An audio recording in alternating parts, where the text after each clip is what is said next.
It is now officially 8 o'clock, and it looks like we have everybody here. So let's kick this off. I'll call the meeting to order of the Tuesday, May 18th meeting of the Longmont Housing Advisory Board. Olivia, would you do a roll call for us? Yes, this morning we have Cameron Grant, Tom DeBee, Lauren Selly, Jean Christopher, Arlene Zortman. We also have Harold Dominguez, Lisa Gallinar, Karen Roney, and Kathy Fedler. Excellent. Next item on the agenda is the approval for the minutes of the April 20th meeting, which I've reviewed, but since I was not at the meeting, I just want to see if anyone else has any comments, questions, or modifications to the April 20th minutes.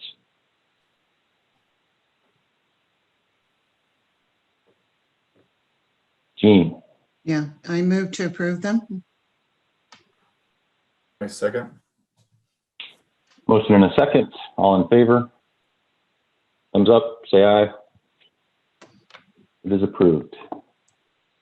The next item on our agenda is public invited to be heard. Olivia, do we have anyone from the public who'd like to speak today? We do not.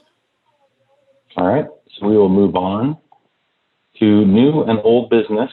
Item 4A, which is a discussion on the retreat agenda regarding the Longmont Housing Authority. And there is some information in your packet about this, and quite a bit in a minute that was helpful since I missed the meeting. It was a good way to catch up. I'm assuming someone is going to lead this discussion that's not me.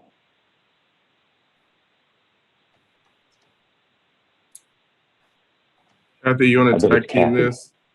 Or do you want to outline the retreat in general, and then I can go into some of the data? yeah. So if you can see the council draft retreat agenda, the part that, so from 9 to 10:30, they wanted to have an equity discussion. That's really for the city council to be, it's more for them.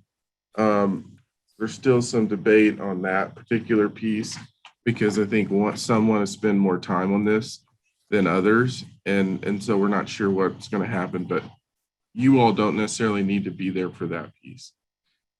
And then once 10:30 hits, the rest is the housing piece, the housing conversation. The council was very explicit in wanting you all there to be part of that conversation. And you can see that part of it for us is going to be a grounding on what we do with all of the city council members. Some have a more detailed understanding than others. And then we move into really some of the points and setting some goals for ourselves, and really tangible goals that we can measure our performance against on an annual basis. And you can see when we're talking about vouchers, development goals, partnership goals, different opportunities that are on the horizon and what that means. And then getting into some of our operational goals. Then we continue from 12:30 to 2. And then at around 2 o'clock, you all should be finished. And they wanted to spend some time talking about the sugar mill. You may want to stay for that conversation because I think there may potentially be an integration with affordable housing in that conversation, but I will leave that up to you all and the city council on this. So this is really devoted to what we've been doing over the last year. And I'll let Kathy go over some of the data, and then we'll work you through some of the questions. Hey, Harold, do you want to let them know what the new date is? Oh, it's July 9th.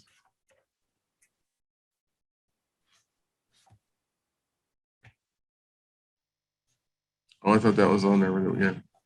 It's July 9th. We had some trouble getting all the council together. Okay. I'm assuming this is not going to be on Zoom. This is going to be in person? No, it'll be in person. Depending on the masking rules, although we got some clarity, we got new rules that give us a sense of what it's going to be like. We don't have clarity necessarily on what it really is going to look like, but by then we should all be unmasked and so on and so forth. So they were looking at a location outside. And so we were evaluating that if masks were required inside, but it looks like we'll be clear wherever we go. So I think now we may shift to look at a museum or some other locations, but we'll let you know. And there's a chance that our next meeting, well, I'm pretty sure based on what I've heard, I just need to see the details. Our next meeting is highly likely that we don't have to do it via Zoom for this group. But we'll let you know.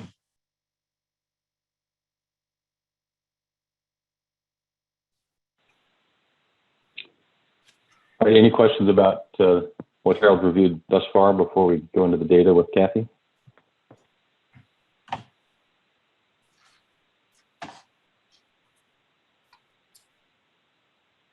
All right, Kathy, why don't you take it away? All right. So I did provide you a lot of data, kind of a data dump. And my understanding is that probably in order to prepare for what the LHA advisory board would like to share around development goals and goals of the Housing Authority from your perspective, that next month's meeting will probably be spending more time on this to refine some of that. But what I had handed out to you or gave to you was the most recent housing market analysis and needs assessment from the consolidated plan. This was prepared in late 2019 into 2020. So a lot of the data is still 2018 data because that was the best data that was available at the time through ACS, et cetera. So by the time you prepare for this, it's a lot of times the information is somewhat stale, but not too terribly bad. The first section of the housing needs assessment is a comparison of the consortium as a total, comparing all the communities in the consortium. And then there's individual sections towards the back with Longmont starting on page 48. But just some of the little highlights that are in the first part of it. On figure 1, which is on page 3, the cost burden and severe cost burden by tenure. Longmont is showing the highest percent of cost burden, but only the second highest in actual numbers because of the population is smaller in Longmont than in the other communities. Same thing for owners. We have we're all pretty close in cost burden for homeowners across the region. But again, ours is a fairly small number of those. Page 5 is a good comparison of the HUD income categories from 2015 to 2020. So that's an interesting thing to look at. I will add that the HUD income categories are kept lower in high cost areas like this because it doesn't allow for I think it's the 50% area median income figure to be higher than the national 80% income figure. So we are capped somewhat in our 30% and 50%. So you'll see less of a change or an increase over those 5 years in the extremely low and the low income categories versus just the low income category. Kathy, can I ask you a quick question about this? Uh-huh. I'm just trying to keep up. So on the HUD income categories, are those the same as, or how do they relate to what we talk about, with inclusionary housing and such with area median income? Yeah, we use the same across all of our programs so that we're not having multiple income calculation figures and qualification figures, so people aren't confused. We've talked several times at council, at least a couple times in the 26 years that I've been here, about maybe switching to a Longmont median income calculation figure, and it's a lot of work to figure it out. It is, then you have to explain, and then you have to explain to HUD why you're not following their income figures, and it's kind of a mess. So we've always chosen to stick with the HUD Boulder County median income figures. So it is the same 30%, 50%, 80% used across all of our programs, inclusionary housing, everything, for simplicity. You'll notice on figure 3 that incomes of renters have increased more than incomes of owners, which the consultants were saying is likely due to two factors: increases in renters' income and an influx of renters with higher income into the consortium market. And that seems to be consistent across the consortium. So that seems to make some sense as to why that has increased so much more. Well, and to that point, to give you a real tangible example, I was talking to the owner of 150 Main, just down the road here. I think they're over 90%. They're over 90, let's say 2% occupied. And if you look at that during the time that they opened it up, during COVID, we're still in it, and how people were coming into it. I think we're seeing something very similar at the new rental units on County Line and 17. So a lot of these, and I want to I wanted to talk about this specifically. If you remember, well, you may not remember, we presented to council earlier and we talked about what we have in terms of rental housing within our community. What was it, about 4 years ago? And they talked about we didn't have a sufficient stock in these upper end apartments. And what we're seeing is a lot of those have come online and they've been filled very quickly, which is also pulling some of the pressure off of those lower priced apartments, but they're filling just as quickly too. I think it's another reason why our latest project, we're looking at doing income averaging, which will include a higher level of income, which allows us to do lower income at less of a subsidy, because some of the higher incomes are helping to subsidize that. So it takes less investment initially. And it's a good idea just to have a range of incomes in an apartment complex, it seems like. There's data on page 6 that's comparing the different races and the incomes, median incomes that across different ethnicities. And then some information on the households and how they stack up against the community, stack up against each other in the different income categories on page 7, which is kind of interesting. On the rental market, you'll notice that the Longmont had in the median rent income from 2013 to 2018, our line looks a lot higher in comparison to the others. We're still the lowest cost community in the consortium area and had a 25 or 27% 5-year change with a 5% annual change. Everybody's hanging about the same place with their vacancy rates. Vacancy rates have been pretty phenomenal, or fulfillment rates, however you want to flip it, have been pretty phenomenal since the recession, basically. The other thing I wanted to point out was on page 13, there's a chart showing average rent and income required to afford the average rent by the different rental markets. And at the time, 1418 was our average rent, and a income required to afford that's about 56,000, not quite 57,000. If you go back to the chart in the that was on page 5 that showed the differences in the extremely low, very low, and low income categories. To afford that rent at 56,700, one person, a single family household, would have to be at the 80% area median income actually a little bit above it to afford that rent. And a 4-person family would be at about 50% of area median income. So it's kind of interesting to see how folks fall when looking at the median rents. The other thing I wanted to point out on page 15 is that Longmont had the highest percent of 5-year change in ownership. Home values was 64% 5-year change, or a 10% annual change.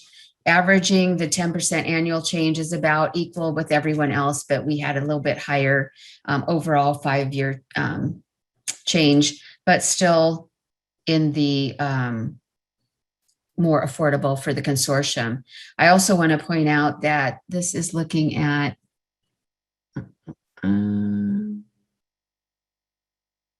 that. No, it doesn't say if it's average or not. I was going to say we are consistently in the $500,000 average now for the past several months in Longmont, and median is consistently in the upper 4s for single family home ownership. Yeah, Kathy, if I can jump in on this one, this was 2013 to 2018, and what we're seeing now. Well, that's what we're seeing now is to the point we're in the 5s, and when the median is in the upper 4s and getting that close to the average, what you're seeing is that market just drastically shift. And what's also now starting to happen too is when you look at what we have in the price points for new home construction, and then the fact of what we're seeing just in the market and the commodity side, that's continuing to push, which I think is also creating the need for housing stock and driving that price up. So you have different factors in play that's really starting to impact this conversation. Cameron was on the LADP meeting, and we had a really good presentation about what's happening today. And it is not, I guess, Cameron, would it be fair to say that it is more common than not that people are getting over asking price and significantly over asking price, and people are doing some very creative things in terms of home ownership? I think I heard the story of round trip tickets anywhere in the world. They're coming in, getting inspections now is like completely, I think, uncommon. And we truly are in a seller's market. So these price points are just flying in that other direction. Yeah, I think that's spot on, Harold. And as I was looking through this earlier, I was thinking it might be helpful for this group to see a copy of that presentation, because even though my day job is in this world to a degree, it was startling to see it put down on paper and in numbers. And you hear some anecdotal stories that are a little bit shocking about how deals are happening right now, and the challenge of people who want to or need to find a home right now, and just how difficult it is, even for people with significant resources can't find a home. I can't imagine how much more challenging it is if your resources are limited. So I can check with Melanie Bimson, who did that presentation, and see if she can share that with this group. Got it here. I'll share it. I'll send it to Olivia, and she can share that with the board.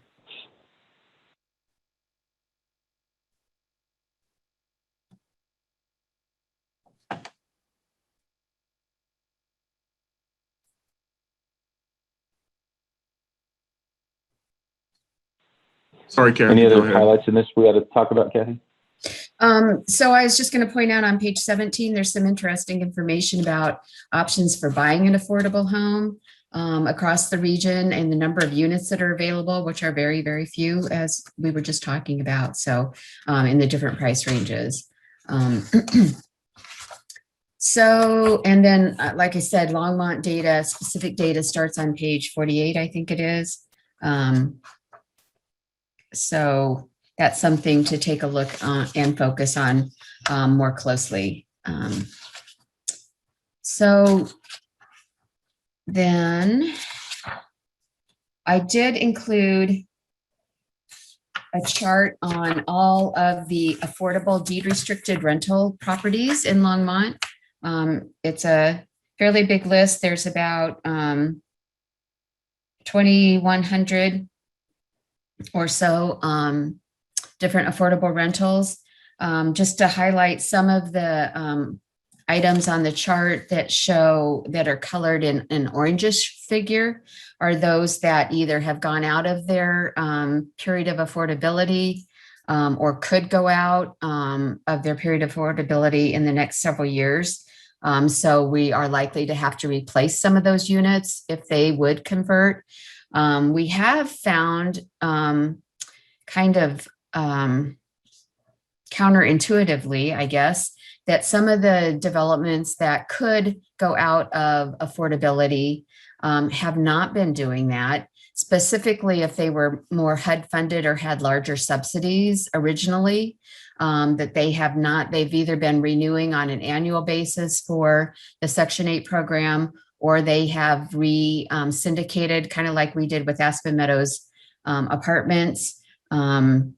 So that's been kind of interesting to watch. The ones that have gone out, and I don't think I included our loss of units.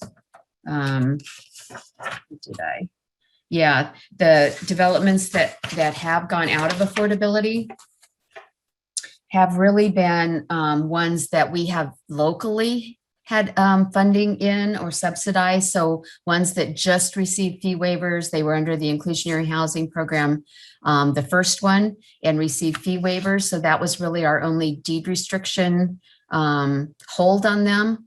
And all of those have moved out. So Hover Manor, as you remember, they converted. That was one that was Section 8, and they converted and went out of it. So that's kind of the anomaly on that one. But the Shores, the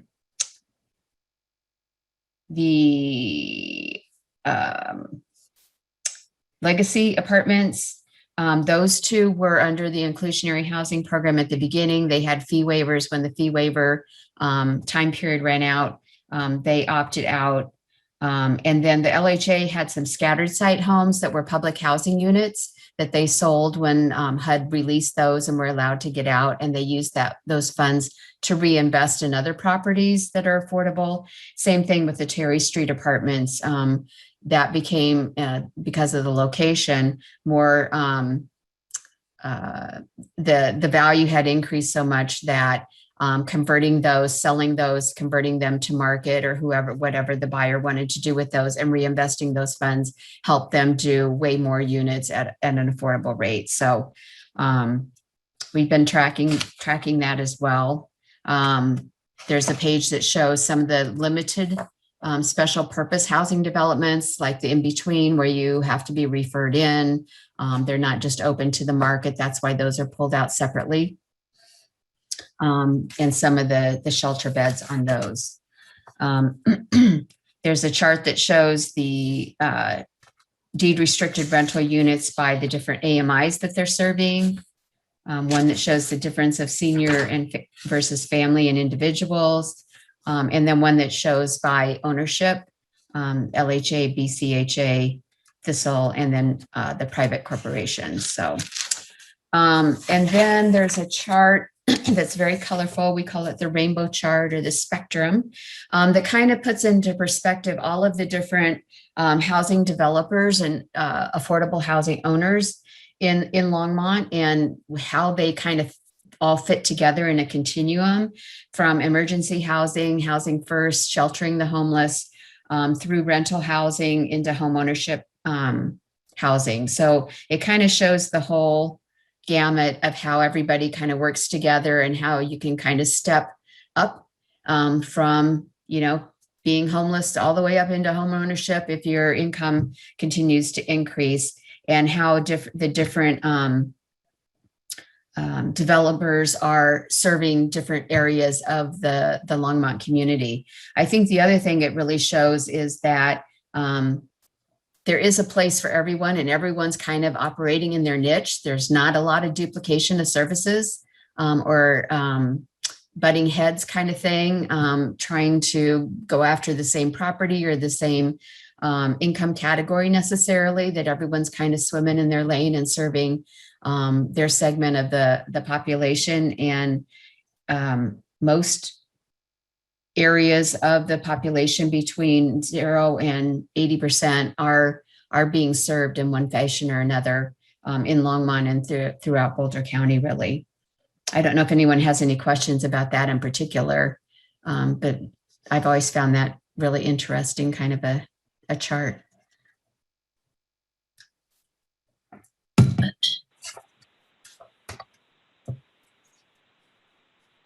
Go ahead.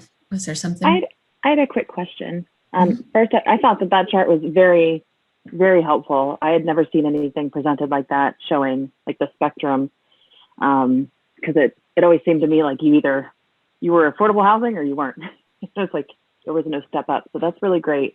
One question I did have is, are there any privately held developments or anything that we have, or the city or LHA has an option to purchase and put into our housing stock, like a right of first refusal or something? Well, the only thing that the LHA has that I'm aware of is the Chrisman development. So Chrisman 1, which is existing and right behind Sonic, the LHA will take over and actually own and manage in 2028, right, Harold? I think it was March of 2028 under our new agreement. I lost my mouse. Yeah, so we are in the process of renegotiating that agreement based on Chrisman 2 and the development of that project. And so end of 2027, first quarter of 2028, I think is when we have the ability to own that facility. We do have the ability in this negotiation to begin managing the facility earlier once they reach stabilization under their qualifications. That'll be based on our ability to manage it and just the world at that time. But I think it's end of 2027, beginning 2028. But that's the only one that I'm aware of that we have that option. I think that's something that we probably should take a look at. The Housing Authority, if they're going to partner in developments, that is something that at a minimum, we should have the first right of refusal if it ever sells. And we were talking to Element about that as well, because we were less of a partner in that one than what we're talking about with Chrisman. But that probably should be a negotiating point for us to do, take a property off the tax rolls or do any kind of subsidies at all for that going forward. Well, and once we get quit, go ahead. I was just going to say, I agree. That should almost be like a mandatory. If you want our help, give us this option. We might not exercise it. It'll depend on the market and everything at the time. But I think BCHA has started doing that several years ago, which is where I learned about that. So it's good to know we at least have one option, and that I like that we're looking at doing that in the future. Yeah, we really took that approach on this one based on what we're going to do. Once we get clarity as to whether or not it's going in the 4% non-competitive round on the tax credits, and once we get clarity on what that means, we will come back to you all to vote on a recommendation that we have to take to council in terms of support. But it really is how we were coming in, supporting both financially via our private activity bonds and these other components to then say, if we're putting this in, here's what we're getting out. We've also in it adjusted the revenue coming out of Chrisman 1 and that deal that comes back to the Housing Authority. So we shifted from a 50-50 allocation to 75-25, Kathy. Mm-hmm. And so that is actually going to generate an additional $200,000 over the next 6 years to the Housing Authority. So for example, we will also pull in, I think total amount is 600,000 and change of cash coming into the Housing Authority. Right to own, right to manage, to do exactly what you just said, Lauren. And I think that needs to just be a foundation when we come in with any kind of financial assistance that we take into place. And so then theoretically at the end of, by 2028, we will own and operate a property, if you net what we're getting out of it with what we're putting into it, for probably less than $1 million.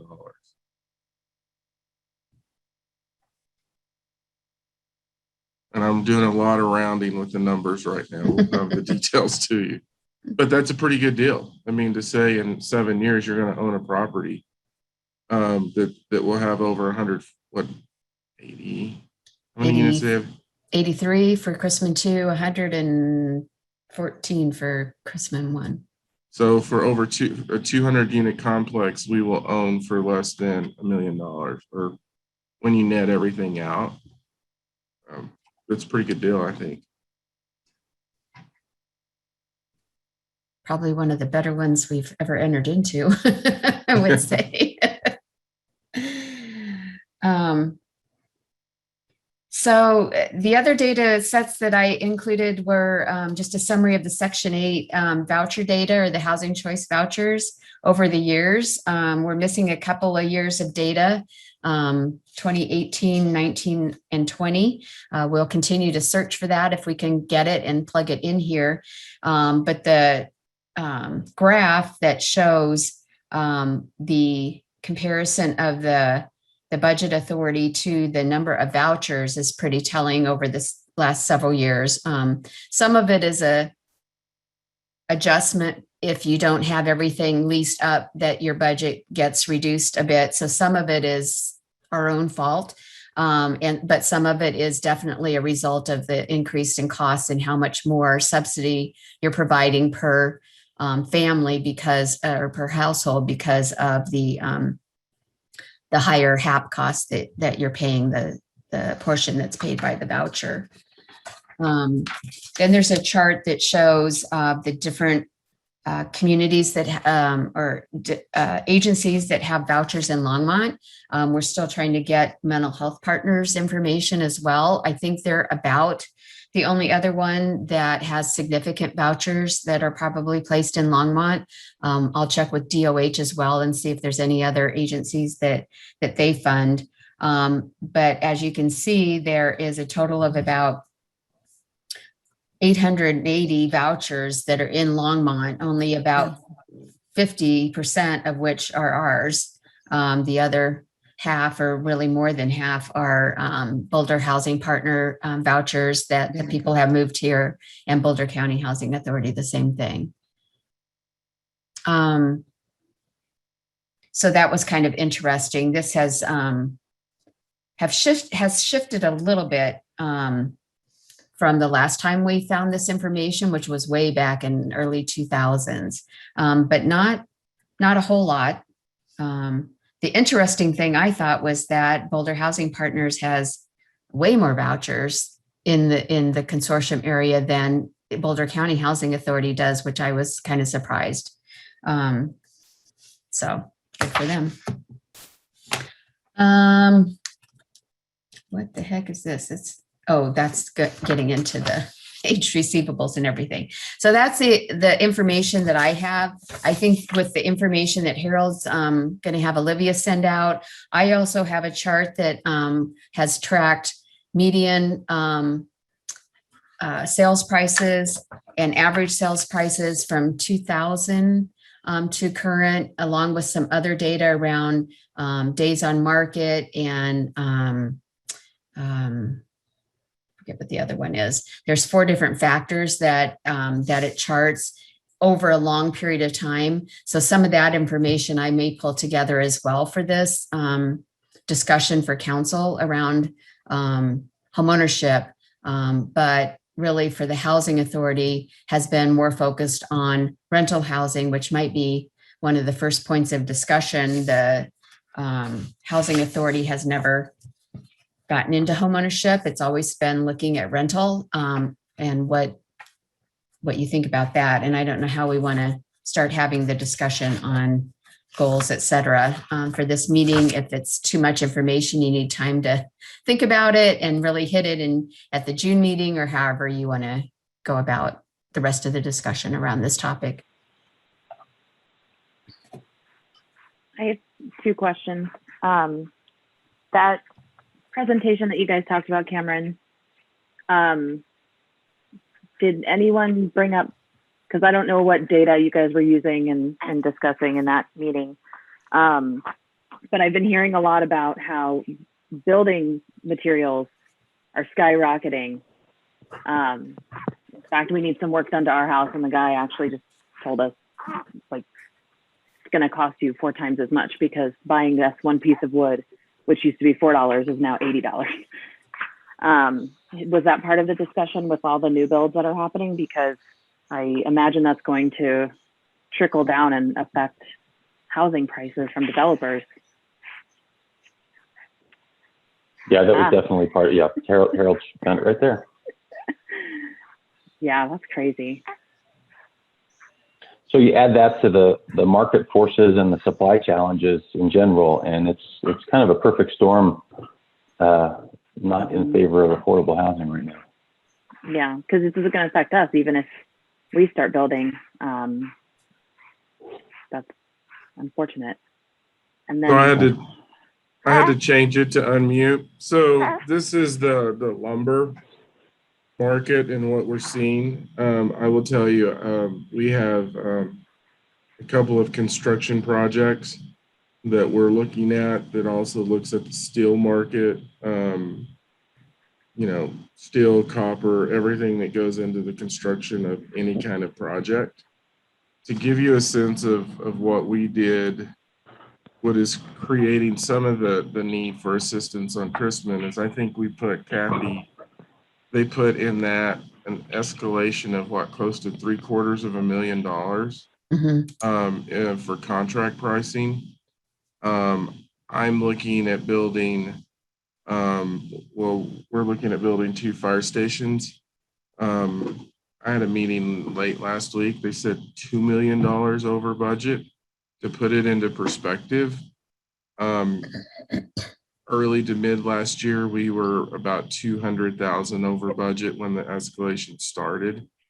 So these commodity markets are shifting everything dramatically. And then as I've been doing the research on it, depending on what you look at least a year from now in terms of when they think this will start stabilizing. And there's some industry experts that have written some articles that said it probably won't be until the end of 2022 where that really stabilizes to what it was before. If you look at this chart, doesn't go back into it. They're going to send me some updated charts and then we'll present this once I get those because I didn't have electronic copies. What we're seeing today actually is mimicking what we saw in 2008 during the recession. So in 2008, there was a huge spike in commodity markets and then it went down. The difference in this is a couple of things. One, you saw sort of that preparation for a recession based on the pandemic. The challenge in this is we also have issues where being able to produce the products because of having people in proximity to each other.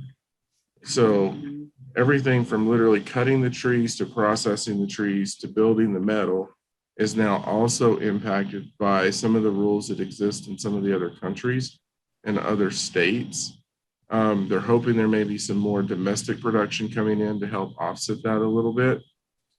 On the other side of it, then you have the shipping issues. And so one of the examples that's coming out is a lot of times in the ports, are the contractors that we're looking at to build the fire station said timbers and metal products aren't available. And in some cases, we know they're on the ship, but we're not sure when they're going to get offloaded on the ship. So you have production, transportation, everything coming into bear that is causing this issue. What's also concerning me on this is we have a lot of federal dollars about to come down. So you take the lack of product and then you take a lot of federal funds coming in for projects. And I think we just need to watch and see, because who knows really how long this is going to exist. Yeah. And I forgot my second question, so. Sorry. No, Big- no, bit it's- long. I forgot it before you started. It's Oh, okay. new mom brain.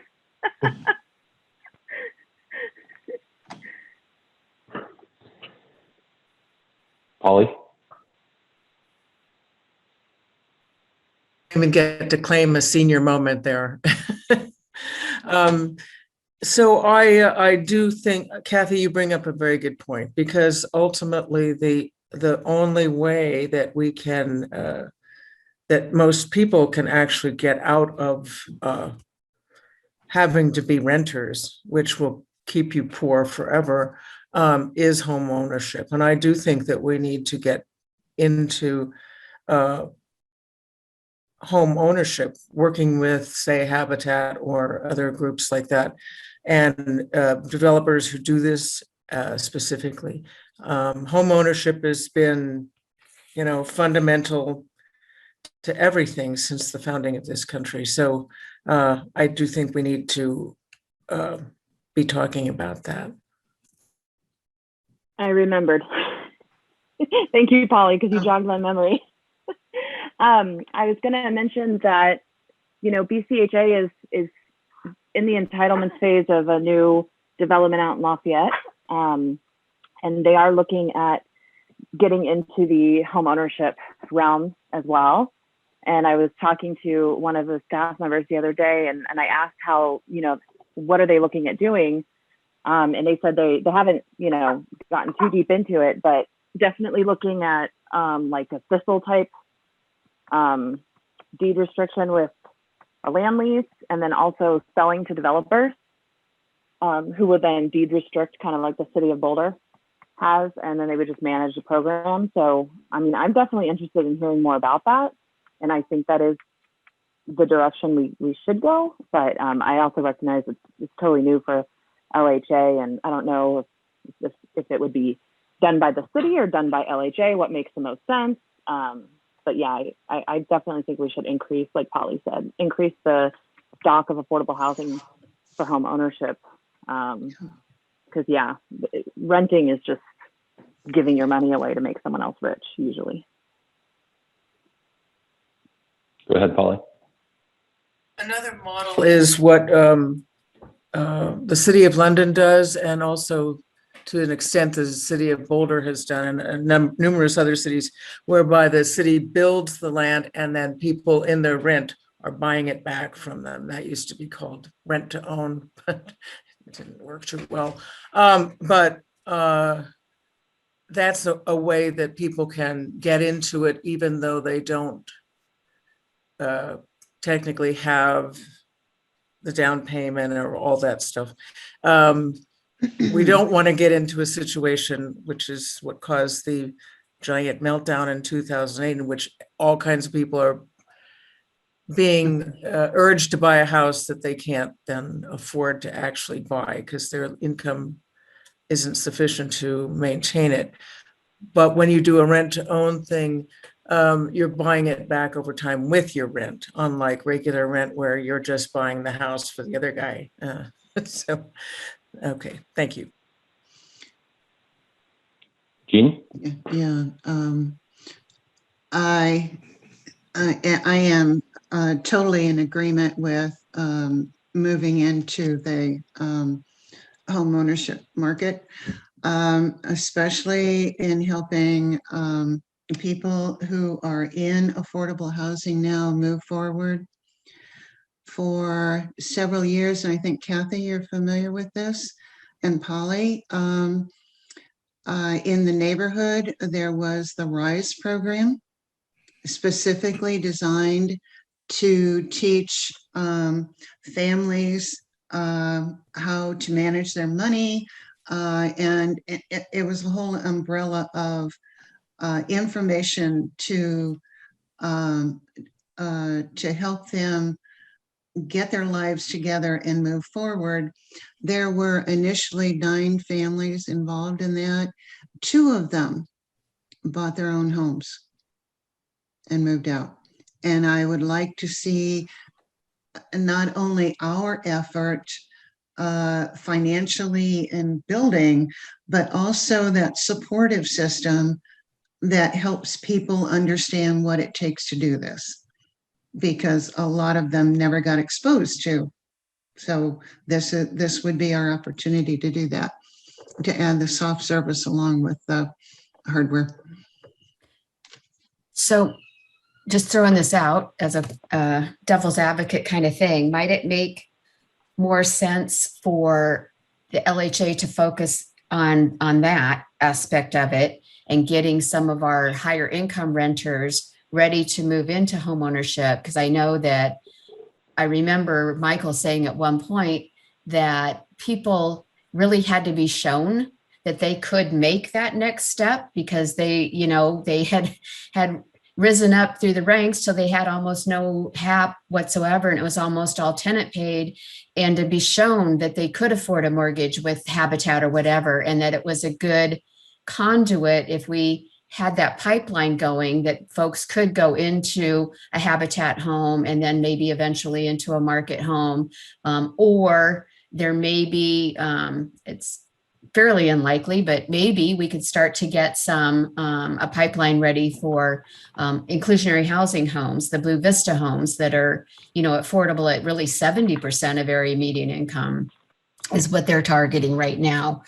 So doing some partnerships perhaps, as opposed to us, just think about it, maybe getting into a whole new market that we don't understand and we have to learn and all that stuff. So. And to your point, Kathy, if the cost of building right now is obviously extremely out of proportion because of what we lived through, that maybe right now we develop a program like that, and that is supportive until we reach the point where it is worthwhile and profitable for us as government. You know what I'm saying? That it makes sense for us to put that money in. Why pay $400,000 now when in 2 or 3 years it'll be back down to $100,000? Do you understand what I'm saying? So I think that if we started that program, because we're talking about developing more family projects. A lot of LHAs are senior, but the family projects, which the neighborhood, Aspen Meadows neighborhood is, took advantage of that. And I like your idea of, for right now, let's focus on teaching people how to do this, as opposed to investing money, which we know is 3 or 4 times what it could be. I agree. I think one of the I like things, that idea. if I can jump in, I think one of the things we also have to manage is we have money coming in, and there are time limits with that money. So you can't just necessarily sit on it either. And so it's going to be what you look at, how you look at it. What are the timeframes on the money coming in from the federal government, and what you can do for the money in terms of developing those houses? Because unfortunately, that's kind of what we're seeing, is you have a lot of different pressures. So it's not like you can necessarily wait. And and to be frank, there is a significant concern that by the time you wait, sorry, I'm having allergy issues. By the time you wait, you may have other inflationary pressures that actually minimize whatever it is that you're gaining in this. And then if you have a lot of folks waiting, they may actually prolong the price increases in this simply because the demand never goes away and the supply doesn't come in. What I wanted to share with you all, something that we met with some folks yesterday, and I'll show you this, because this is, I think, where the creativity is going to have to come in. So this is a group that we met with out of, they're in Buena Vista. And they these are manufactured homes. And I'm gonna slide to this screen to give you a sense of, and really this home ownership is really probably something that fits in our inclusionary housing world more than it fits in your world, because we do focus on more of the rental piece. So if you kind of look at this Franklin here, which is a 3-bed, 2-bath, 1,500 square foot home, and you can see, and they said their price points were up to date based on what they had a couple of days ago. 391,000. You can see more of the townhome product, 294, 240. So I'm going to take the Franklin and I'm going to show you sort of the dollhouse view of this. So you go, oh, come on. So you go, how can you build this type of house for the price points that they're talking about? Well, the way they're doing it is they manufacture this entire unit in a manufacturing facility. They put it on a truck, they come in and they drop it. They then take this unit and they put it on a truck and they drop it. And so then, just to kind of give you a sense of what it looks like,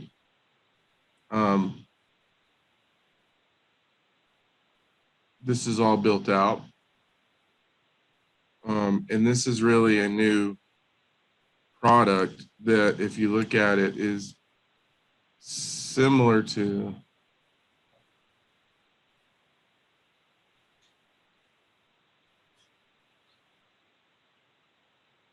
what you'll see in some of the smaller homes that we have in the Blue Vista area. I think it has that same look. This is all the code. But you can see they take some of these price points up into the 500s, but it is a different process of how you go through in home ownership. But what they're doing is they're catching the economies of scale and how they produce it. So they're able to absorb some of the lumber cost and some of the commodity costs in a different way based on their production style. And so we're going BCHA did that with the one in Netherlands, and they're doing it with Kaufman too. Yep. And so this is this company, this development here. So this is to the point, this is really the first development of this style in the manufacturing. Oh, no, sorry, I'm not sharing it with you. Share it again. This is the first one in the state where they've really done this, but you can get a sense where they're creating a community with these manufactured units. They also have a phase 2 where they're doing multifamily. The reason this is brought to our attention is we actually have some market rate apartment builders that are looking at this. And so then you get into the economy of scale. The more units you can bring together in a community, the better the pricing is. That conversation even evolved into, if there's enough of an economy of scale, they may be interested in actually building a manufacturing facility in the Front Range to supply that demand. And so at some point in the near future, we're going to send a team of staff to Buena Vista to visit them, because it's an interesting product, and it's a product that, if you look at the way they're designing their communities, they're not big homes, they're not large homes, they're dense homes in livable, walkable communities, which really meets what the council said in terms of Envision Longmont. So this is what I think we're all going to have to start exploring in terms of that affordable home ownership. So I wanted to share that with you all. Yeah. Harold, I have a question.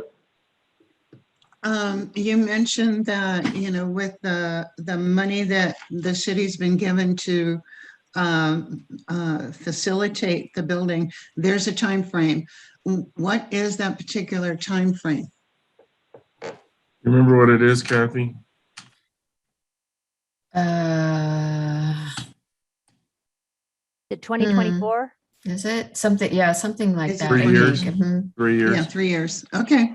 Yeah. So the challenge with that, just to give you a sense, is any project you're on, Right. take 9 months Yep. from conception, probably 9 months to 12 months in development review. Mhm. And then you have to have, if you put any funding into it, it has to be expended.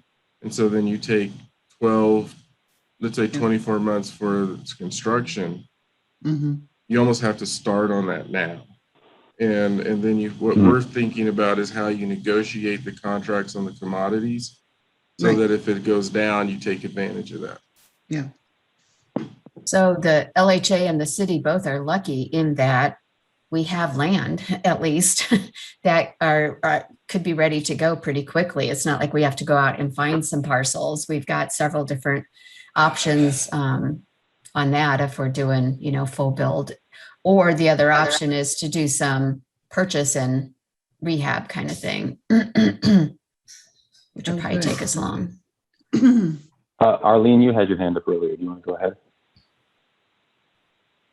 So several years ago, we lived in the mountains of Colorado, and the town we lived in was growing quite fast. And one of the things they did was do Boise Cascade homes, which is similar to what you were talking about here. However, the people that purchased those homes had to provide the lot for them and the hookups for sewer and water and all that kind of stuff. Is this price that is listed here on these homes, does that include the property and the hookups, or is that in addition to? No, can you ask me that? Sorry, somebody walked in. What was the question again?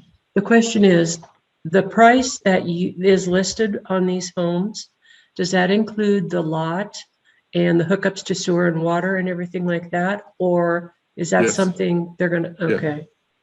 Yeah. Okay. So think of it as a traditional housing development in that when you buy the house, you've absorbed the cost of all the tap fees, water fees in that price. Obviously, their pricing is based on the tap fees that exist, all of the fees in Buena Vista. But it will be reflective of that. And in talking to them, so Longmont has some of the lowest fees on taps and things like that in the Front Range. So we think it may be similar, but yeah, it's all inclusive. Okay. So it could be cheaper if we do it on land that we already own and we donate the land. Right. And part of it is interesting. So they also partner, and I forgot the name of the company, but there's a group out of a development arm out of Berkeley that specialize in just doing developments in the affordable housing world.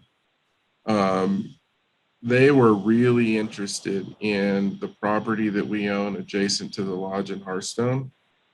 And really almost, and this is new to Kathy because this hit me after Kathy left. Working with that group out of Berkeley and then and their product to look at a proof of concept on the Front Range for this type of work, where they will come in and do all of it. They just need to have us on our side support them in the LIHTC kind of world. And that may be where we have to bring in somebody like Sarah Bott to help them do it.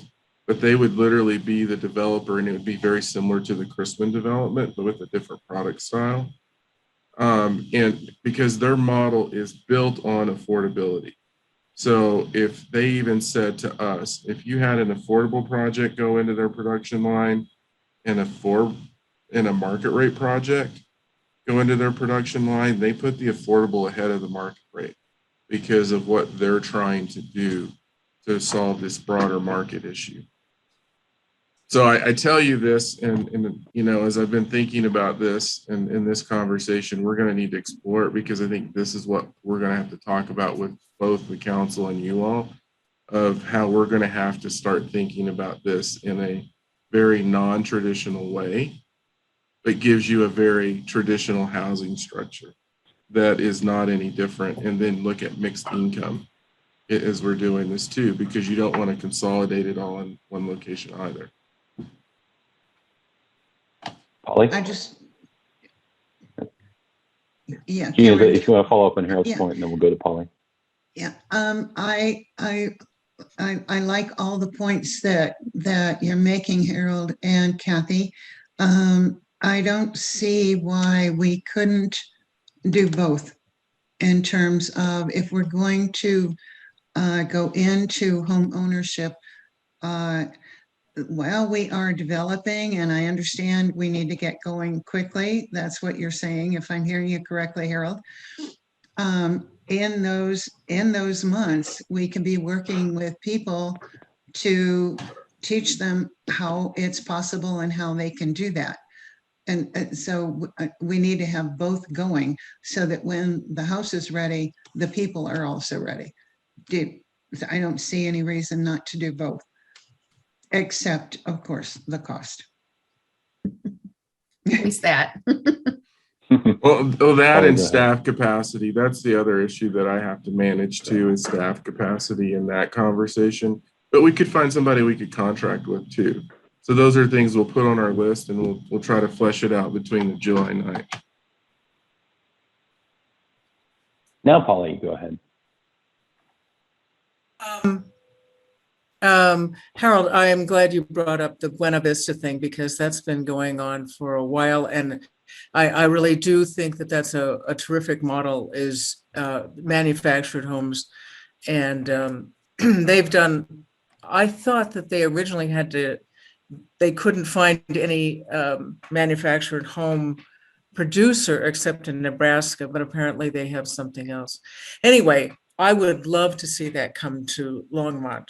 I know you said that we used to have one, but if we did manufacturing homes here, because there is, I think, a growing market, it would give us a huge boost and provide a lot of jobs, decent jobs for kids who don't want to go to college, and all the way up to management and all that. The other thing I was thinking is, in terms of home ownership models and in terms of low income, we already worked with ROC, R-O-C, and we worked with ROC through Thistle to help turn the trailer park on North Main into a co-op. And cooperative housing, while it also has its own problems, is one way that people can get in who don't quite have enough money to buy a home, but they're buying a share in a home. And that's one method of getting some kind of equity in their home and moving up into an actual home of their own. Although a co-op is, depending upon the structure, a way to home ownership too. And I do think we need to, in terms of partnering with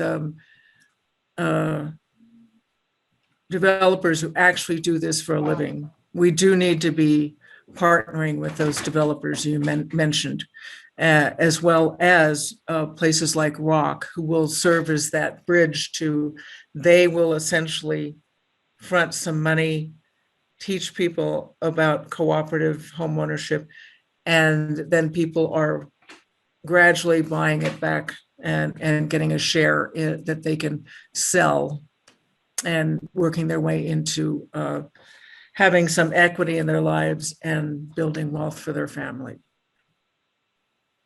And do we have any partnerships with any lenders or institutions to help people get into a home that maybe don't meet the traditional background? Like, I know CHAPA has some different products that are kind of like FHA, but you're not paying the ridiculous mortgage insurance. Because I have lots of friends here in Longmont who rent, and they pay more for their rent than I pay for my mortgage. And I put $1,000 down on this house, and this house, for reference, was $397,000 because I got a down payment assistance as a second mortgage. But the one friend I'm thinking of, and I asked her, how come you don't buy? She said, well, we don't have, the debt to income's too high. But, in talking with her, she doesn't really have a lot of debt and they have decent income. So I'm just wondering, do we have any partnerships or anything like that through the city or that you know of that would help people qualify for for mortgages that they can't afford, because I absolutely agree about the inflation issue. And like, I remember I worked in the real estate market doing title insurance and closings, where I was watching people making like $40,000 a year in South Florida buy $500,000 homes on a balloon mortgage. And I was like, there's no way these people are going to pay for this in 3 years. So yeah, I definitely don't agree with, you know, people getting into a house they can't actually afford, but there's got to be, I mean, a barrier for me is the initial cost of buying a home. Like, the closing costs are ridiculous. Down payment's hard to come up with, especially if you've been renting. So I mean, I really like this idea, like Jean was saying, and Kathy, that you pointed out, like, maybe there's a way we can help people step up out of affordable housing into homeownership. Thinking of like the PI program. I know that people can save money, but it's not a lot. I mean, I think it's what, $5,000 max at the end. Yeah. So I would love to look at some creative ways to help people move, in addition to looking into building. And I had not heard of Buena Vista. That is really exciting. So that would be, I would love that here. And those houses actually remind me of the ones in North Boulder, up in the Holiday area. I call them the chicken coop houses, because that's what they remind me of. They're so cute. So yeah, I like that style. Tom, did you have something? Yes, I did. So I agree in the home ownership, and you know, that's kind of the next step in the affordable housing. But I think we should almost stick to our lane of rental of the home projects. The apartment projects. Just because what I'm seeing is there's a $2,100 unit shortage in our region too. Anything below $625. So, I mean, I think we should maybe dip our toe in for the home ownership side, but I think our main focus still should be managing these affordable apartment units. And it kind of leads me to another question too of, you know, with these possible units that are expiring or have expired, could we go after them too to see if they're interested in either having us manage it or purchase it as well, and maybe then having a rehabbed as well through HUD.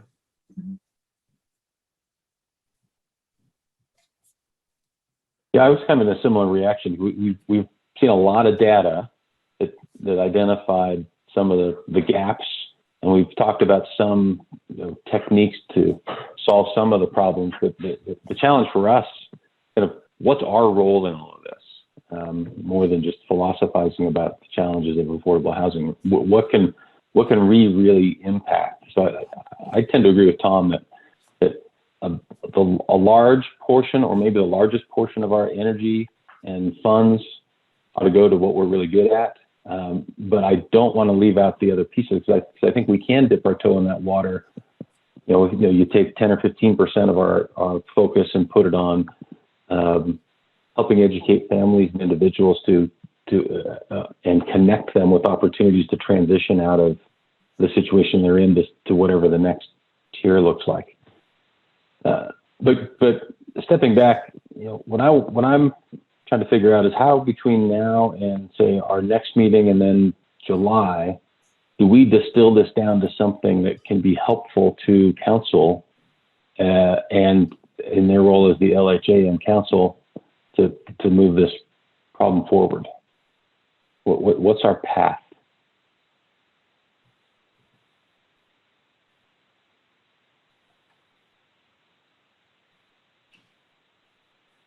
Are you going to jump in, Kathy, or do you want me to? No, I was waiting for somebody else to. I'm trying to.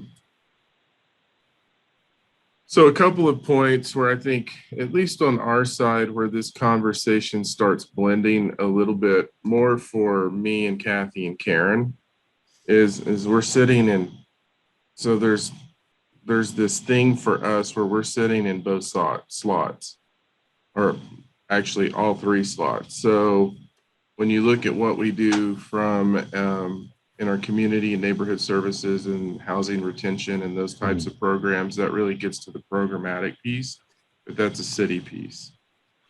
When you look at for sale and home ownership, that's a city piece. And then to Tom's point and Cameron's point, when you look at the multifamily rental market, that's the housing authority piece.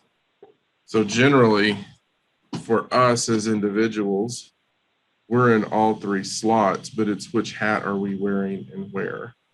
And so I think for us, this conversation's really kind of highlighted the need to parse those out and where they fit. And then for you all, when you say, I think for you all is to then come in and say, in the world of the housing authority, here's how we really see the fit for the housing authority and what we do. And here's where we want to be, and here's what we want to see as a board on that side, specifically getting into development of units, types of units we develop, how quickly we want to develop units, how we partner on those projects, what we get out of the partnership on those projects. I think if we kind of in this world focused on that, that may help with some clarity, knowing that in that conversation, we may slide into these other pieces with the council, because that's a hat, taking off the housing authority hat, putting on the city hat in this. I don't know if that helps at all. I'm trying to find the agenda again. So if I'm looking at this, then getting into where do you see us being and how do we increase vouchers? What are the targets you want us to see for increased vouchers? And how we need to look at the concept of project-based vouchers impacting on supporting projects that we develop. Specifically, what we're hearing too is the more local vouchers we can bring into these affordable multifamily rental projects, that increases the likelihood of success. And then what do you see in terms of development goals for us in terms of bringing the property, how many properties do you want to see us develop in your purview of the rental world, if you want to stay focused there, and then laying out how we partner on those. So I would take the first 3 bullet points and put them in the mindset of what you all think we need to do from a housing authority perspective in the rental property management world. I don't know if that helps at all. Yeah, it at least helps my mind because I like the structure of it. And I would think maybe in the interest of time, one option for us would be to take this structure plus the information and discussion today and kind of offline, spend our time thinking about this and come back at our meeting next month with any additions or revisions to this structure we would like to propose. Is that enough time for us, if just one more meeting before the retreat, to feel comfortable that we can add some value to council's discussion? So I wonder if it'd be helpful if we design some more specific questions, maybe in more of a visioning format kind of thing for the next meeting to help delve down into some of the areas that we anticipate you all being able to provide feedback to council on. And then devote the next meeting solely to that. So for instance, I realized I didn't include, there is a mission and a vision for the housing authority, to send that out and see, does that still meet any kind of need or not? And by having some maybe more specific question, I wrote down some goals just from what you were talking about, a check-in. Is this what you want to take a look at as goals, kind of thing? So maybe providing some more additional information to what we already have in an outline for discussion for the next meeting.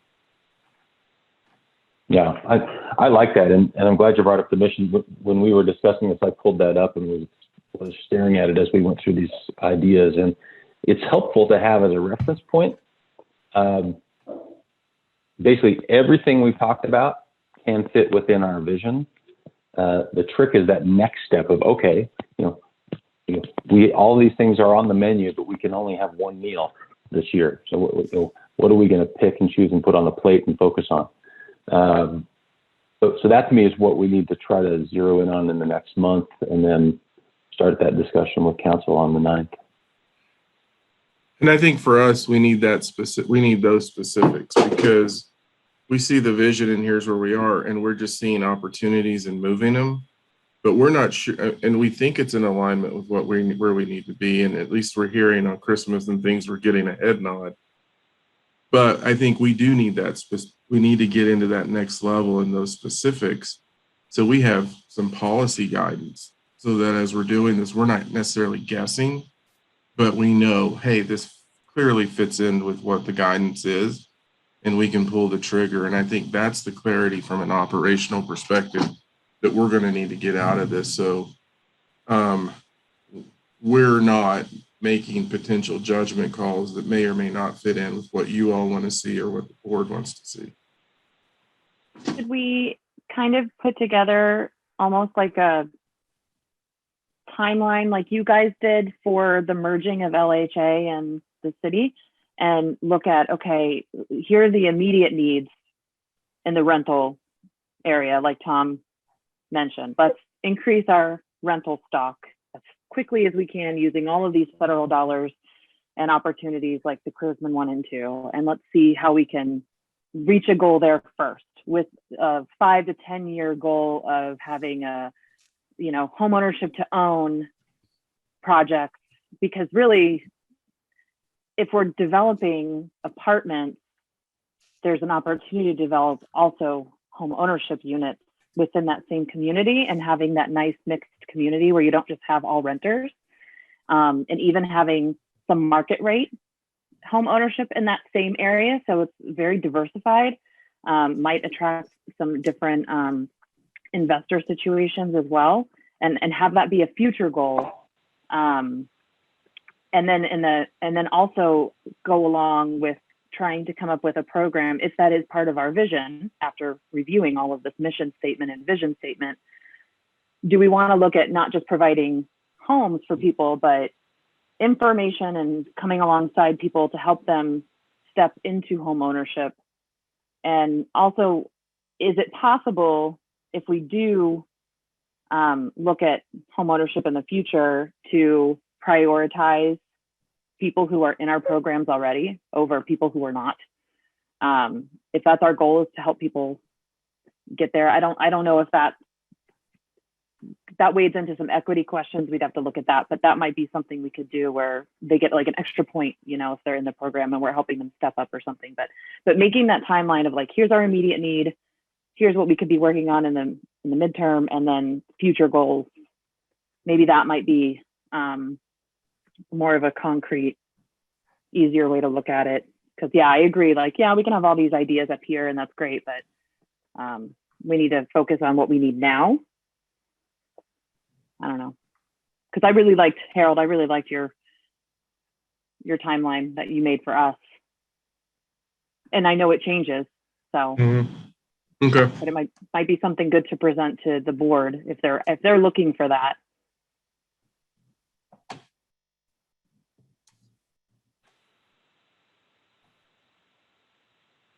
Good. So what anything else we need to cover on this topic in preparation for next month and the retreat? I think we'll just bring it back, and you all take this and put together your ideas once you have the grounding in it, and then we'll go from there. Sounds good. Well, thank you for all the data, and then some interesting discussion of possibilities. It's a little overwhelming, to me. So I'm craving that focus, but hopefully we can get there the next period of time. So let's roll on to item 5A, city report and update on operations.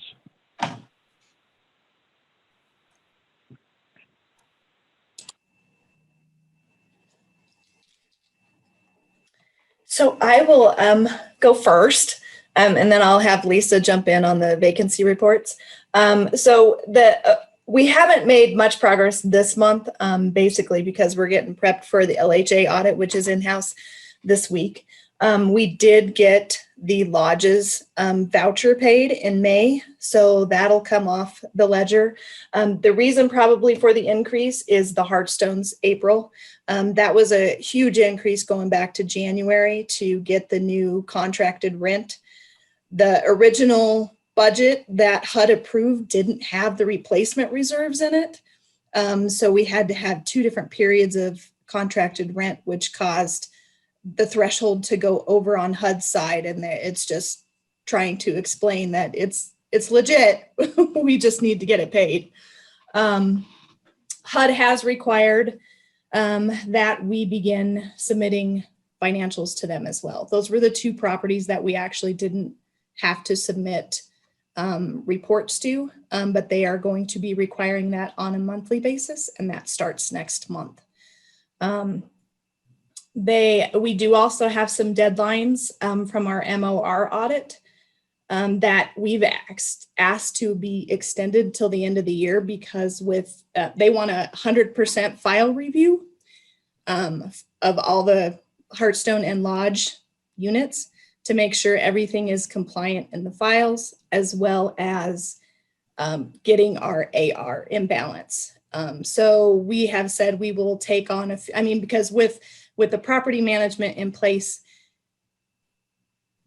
we just don't have the bandwidth to do that all at once. So we did ask for an extension to the end of December to get that all completed, and we'll report on that on a monthly basis with the financials as well, to show which files have been reviewed and which ledgers have been cleaned up.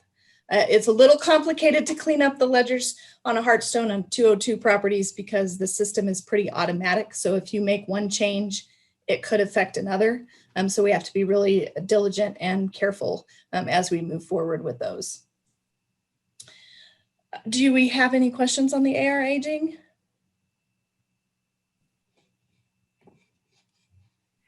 One thing I do want to explore when Kendra talks about the issues with the 202 properties, we're actively discussing getting them out of the 202 program because it just creates so many issues for us in terms of what you have to do and how you have to do it.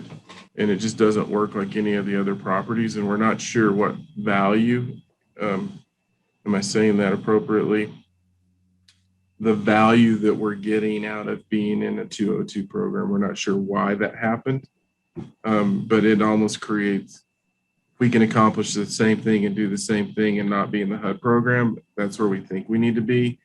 The challenge is you can't just immediately get out of it. You almost have to get in a waiting list to accomplish that. So we're starting to explore that just because of the challenges we're having that Kendra's talking about.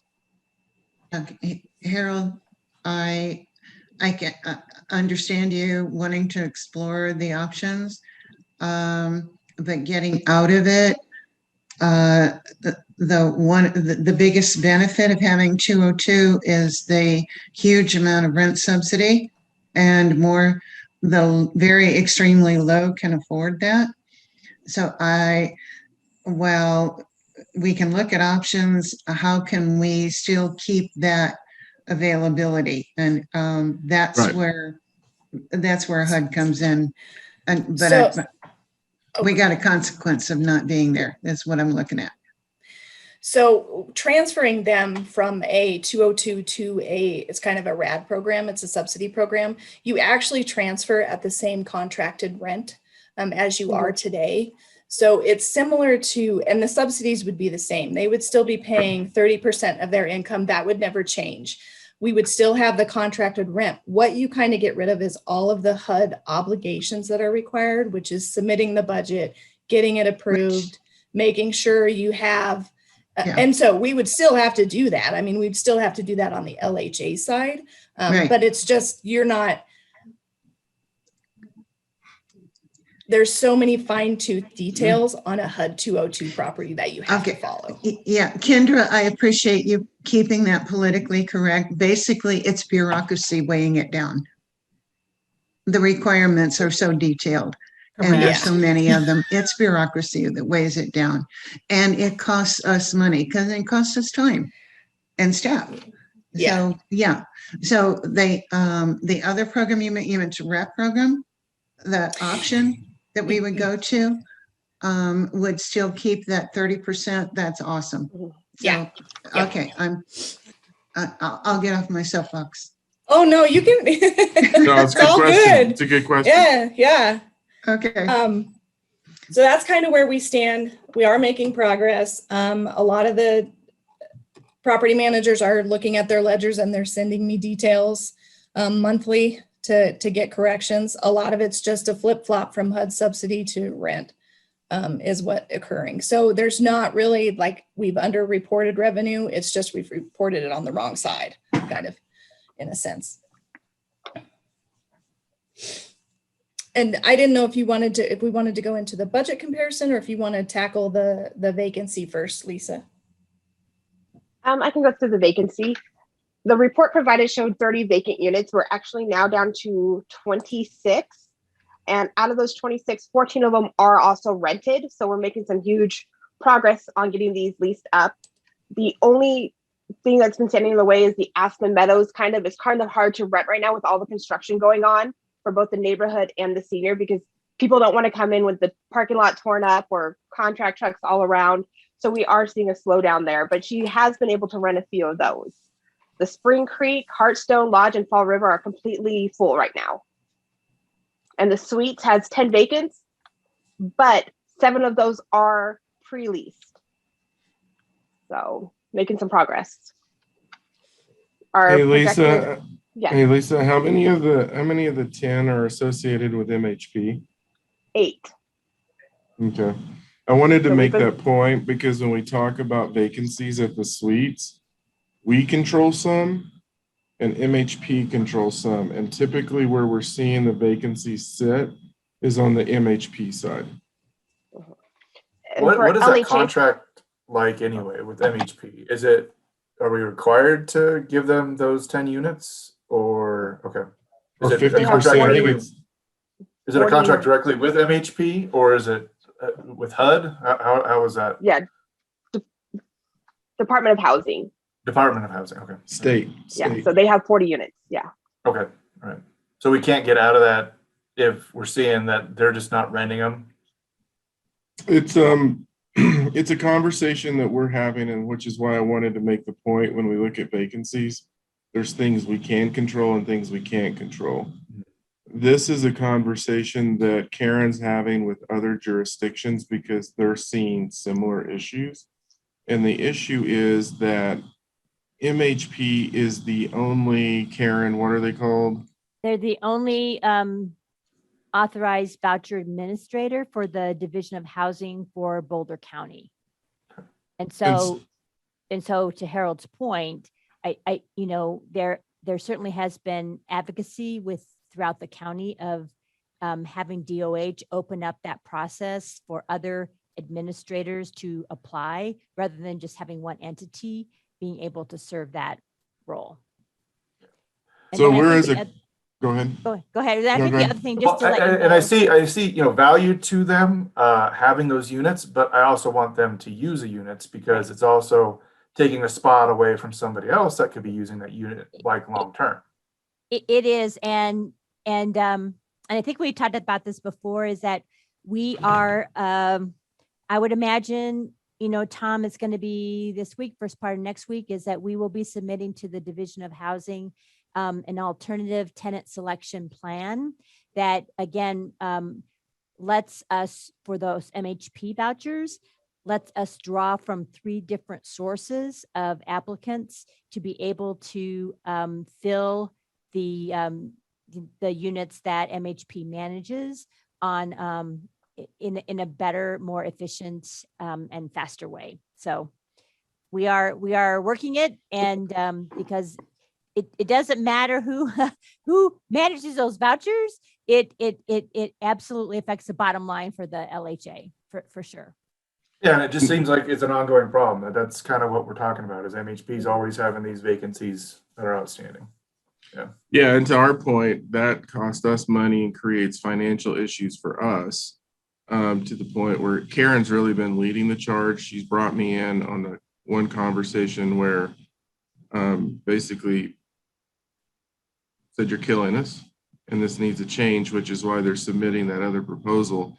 I think on the other side is also a parallel conversation with the jurisdictions we work in this world, that we work with in this world. So Boulder Housing Partners, the county, and really as a collective, once we get our arms wrapped around this and the message we want to send to DOH, I think it's a multi-jurisdictional message coming from Boulder County to open it up. We still have some work to do. I wanted to get this on your radar because it is something that we're working on, and I didn't want us to outrun our headlights on this one.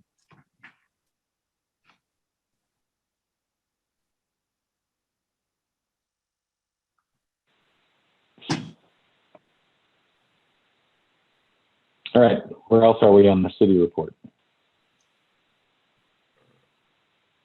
Any questions on the vacancy?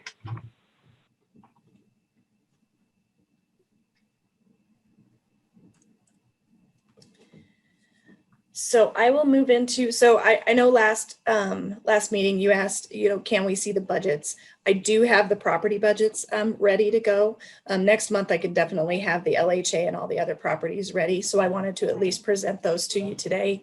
The system has two different types. So one is detailed and one is more of a count tree where it kind of rolls everything up on administrative costs. I don't know what you would like to see. I think there's some things in the income that are missing that you would probably like to see, such as, how much is vacancies. It's kind of rolling it up into net tenant income. And I think vacancies is kind of an important thing to review. So, I mean, there's some things that I think it collapsed too much and maybe some things that it doesn't, but I, want your feedback on what you'd like to see, because I think there are abilities in the system to create different account trees that roll up differently. I may not be able to research and actually figure those out probably until the fall or winter of this year. So we can move forward with one of these reports we have right now. But getting your feedback would be great. The detail goes into the detailed budget, which is, everything that we've budgeted. We are finding that there are certain things that we probably need to be more detailed on as far as coding wise, so we can easier budget in the future. For example, one of them was the payroll benefits. There's one line for payroll benefits, and that doesn't necessarily include what happens on the payroll side, but other additional costs.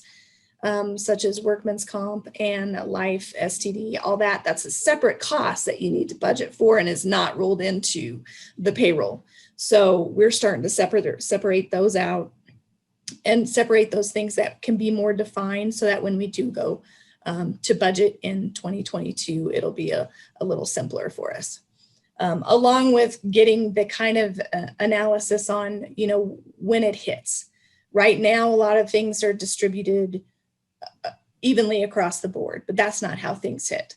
Gas fluctuates, at different periods of the time, the utilities fluctuate. And so we want to get to a point where we can actually enter that fluctuation in the budget as well. And I'm kind of doing that as I go, so we can kind of get a baseline for next year. Does anybody have any questions? Yeah, and I mean, this is great. It's very helpful. And kind of I like that summary view.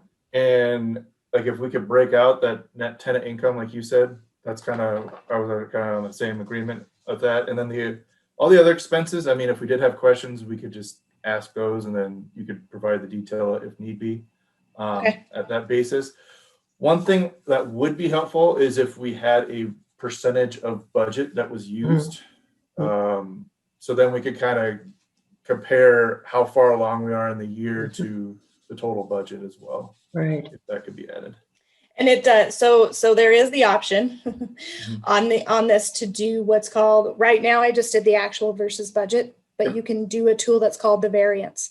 So that'll do actual budget, give you the variance in dollars, and give you the variance percentage. Okay. So it's a 4-column. It'll be a bigger report, and I'll have to divide it, but that's not a problem. Yeah. Okay. Perfect. The one thing I would say on that, because I had a similar question, and it may just take us some time to get better at this, is also understanding seasonality. And so Kendra kind of touched on this, because what you'll see is the variances may look different, but if we're coming out of January, February, and March, and we have a really cold winter, you may see it look different just because of natural gas usage and so just sort of a word of, it's going to take us a year or so to figure out the seasonality within this and to continue fine tuning it. Yeah, but that could be easily explained too. Yeah. You know, that is a seasonality side to it. You're going to, you know, or we're going to expect to see the utilities spike at the beginning of the year and slow down, and then maybe spike in the summer again, something like that. Yeah. Okay. No, this is exactly what I wanted. And then if we have the complete picture, I think that's what we're looking for. Okay, perfect. I think the other thing, and some of the things that Lisa's doing that we've seen in other budgets, just to give you a sense of, we are really managing who we call in for services and what we call in for. And so we're running those through Dennis and Lisa because we were seeing some issues in different properties of where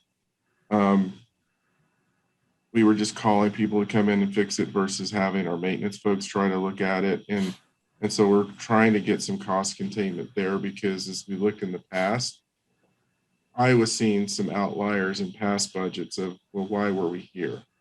And so we're also making some operational adjustments based on what we're seeing in the financials.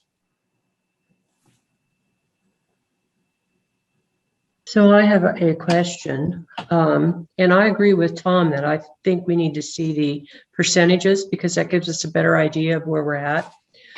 And I want to make sure I'm looking at this budget correctly. When I'm looking at actuals, is that getting us from January through April? Yes. It probably also includes some May, whatever's transacted in May. The problem with the Yardi, the way it works is, if I don't go out to so we can go out to April, and it'll show you just what's been budgeted out to April on a divided. That can kind of get, and that's where you would kind of see anomalies that would kind of get a little crazy once we start getting that fine tune and seasonality.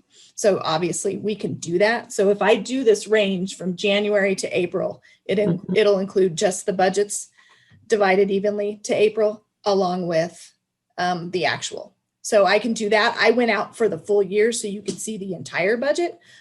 So let me know what you prefer. That was going to be my question, was, is the budget the year, or is it just for the quarter, or however it goes? Okay. Yeah. Right. So I could do both. I could do one that shows up to this point so that you can kind of see that, along with showing the yearly analysis. Well, if our budget is spread evenly for the year, I think we just have a cutoff of the previous month end, and then that would be easier to review and look at. If we're not budgeting by month for a particular account, it doesn't really matter then at that point. Okay. So you should almost see, you know, if we budgeted perfectly, you would see actuals equal budget. But if there is some seasonality, you might see actuals above budget, and you can just explain that. Yeah. Okay.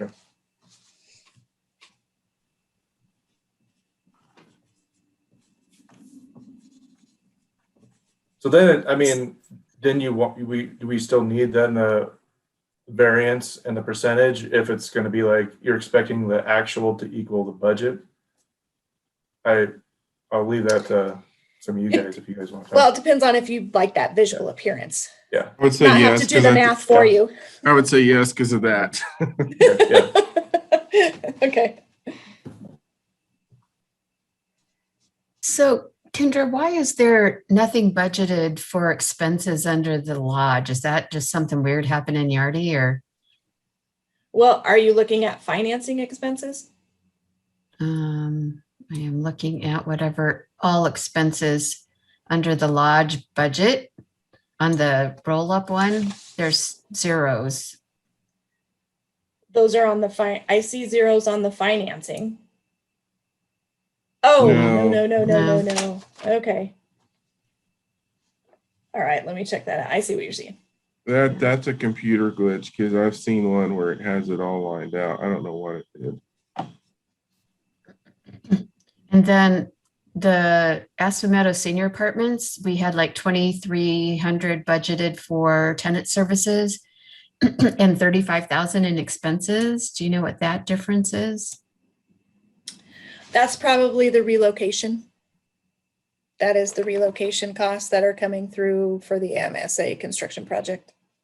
So we need to move that then because that's being covered by That's the part of the, construction. yeah. So we're tracking them separately so that we have all those costs in one budget, and then it'll get moved to WIP. Gotcha. My understanding was it was supposed to be, that was a soft cost that actually does get expensed down, but Alexis said that those can be rolled up into the construction. So there are some things that need to be expensed and some things that can roll up into the capitalization. So at first we thought those weren't allowed. So you'll true up once it's done. Yeah. And then you'll move either it. bring a revenue in or move the expense out. It'll go into WIP, and then we'll capitalize it between what gets divided between the loan and what gets capitalized. Yeah, so you take the expense out once it's ready. Gotcha. Yeah. Okay. Yeah. Gotcha. Okay.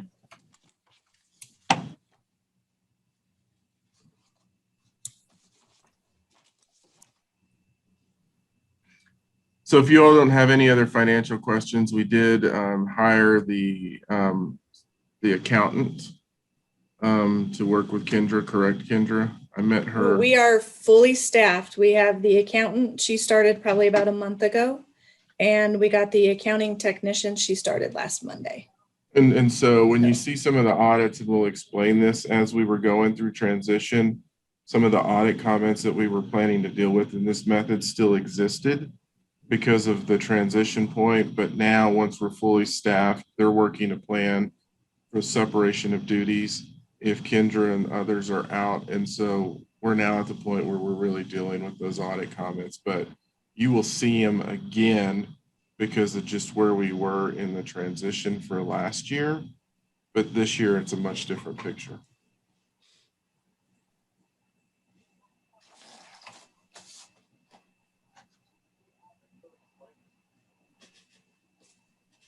So on the other, if we can move to some of the other operational adjustments. On the security update, I just wanted to let you all know that we did get at the village where we were having issues with someone getting in. We did actually get the lock covers placed. What we haven't seen any of those issues again in that facility, but the cameras were they finished Friday? Or Lisa, I know they were supposed to. I believe they're all installed. We're just waiting for the final hookups with them getting it all onto the DVR system and having accesses, and then getting our remote access set up. So that'll be in completed place by end of week. That'll be in place, and then we're going to work a process where we can also work with our who all has access, and maybe even work with our police department and giving them access to it. That is also part of the project at Aspen Meadow Senior Apartments and the work that they're doing there. We're also evaluating how we can do that at Aspen Meadows neighborhood. Based on a conversation that we had Friday in terms of security issues, we think we're really dealing with the areas where we're seeing, and we're not necessarily seeing those issues at other properties. So we think we're at a really good spot now in terms of security and what we're dealing with and getting these properties addressed. So you all know we've now added Sarah Arney, who is in our crime-free multi-housing family housing group. She has been working a lot with Lisa and dropped her name, Lisa. Corinne. And we've included her in our weekly meetings to get those updates. Knock on wood, even from public safety's perspective, in terms of issues that we were historically seeing at the suites, we're definitely getting a much different report now from public safety and where they're seeing the world. So we're really happy about that. I think that's a product of a couple of things. And so this is really kind of verging on property security. The fact that Corinne's been in the building and establishing the relationships with the residents there has made a tremendous difference in terms of the interactions that we have at that location. We've also brought Brandy in from our senior services group and working on some of the case management and advising all of us, but Corinne, on how we have the tenant relationship. That's also made a significant difference. So, knock on the wood behind me. Generally, that was the property where we were probably seeing the most significant issues and then the highest number of calls for service and those things. And it is, I think it's fair to say, drastically different today than it was 4 months ago in terms of what we're seeing at the property. So we're really happy with the progress that we've made. And I think it's really helping us inform other strategies that we use on other properties. So I wanted to let you know, that's kind of, again, what we hope to see. I don't think we thought we would be in this spot as fast as we were, but we're definitely starting to see the results. And that's just a testament to the entire team that's been working on this from top to bottom. Did I miss anything on security property updates, Lisa? You probably got more property updates. I just to piggyback off of you for just an example, when I started here back in December 5 months ago, I was probably seeing 2 to 3 calls a night for the suites. Now I probably see maybe 5 calls for a week, and that's involving core and every agency involved. So we've seen when he says drastic, it's a big, probably about 20 call drop a week. We're also working on cameras for the neighborhood. Then we're going to probably try to get some security cameras over at Spring Creek and the Lodge to just help with, not the Lodge, sorry, Spring Creek and Fall River. Property updates. I've been working with Efficiency Works here at the city and New Edison to get better lighting throughout these properties. So we've gotten some grants. So we will start installing new lighting for the exterior of the suites. We hope that install to start in 2 weeks. Briarwood, we hope to start in about a week and a half. Then Aspen Meadows neighborhood. Then we are currently having the grant evaluations go through for the Lodge and Spring Creek, so that they will all have LED lighting on the exterior of the building and some hallways, just keeping our costs down as well with switching this up and better lighting on the exteriors. And then finally, for me, before we move to resident culture and Karen, I did want you to know we have moved the staff to the Civic Center. And so they're here. We did exercise the lease with BCP. So they're in the property, which for us was very important. I talked to you all about this before. Their experience in managing housing really is a good fit, and the partnership and the communication where we're still managing the units, but they have a conduit to them and they're used to that world, was a good transition. And so it has operationally for me allowed me to have more interaction with folks just because they're in the building. But I think it's also really truly bringing them into the fold in the city organization, which is always, it's difficult. We're in multiple locations. And so we did complete that work.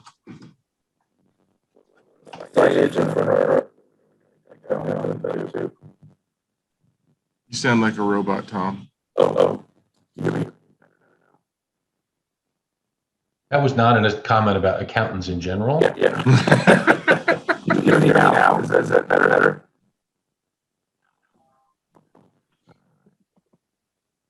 You can put it in the chat if you want.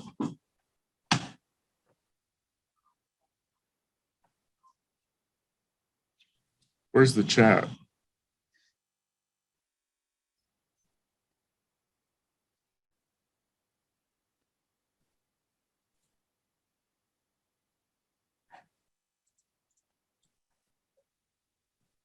Yeah, I don't see the chat function.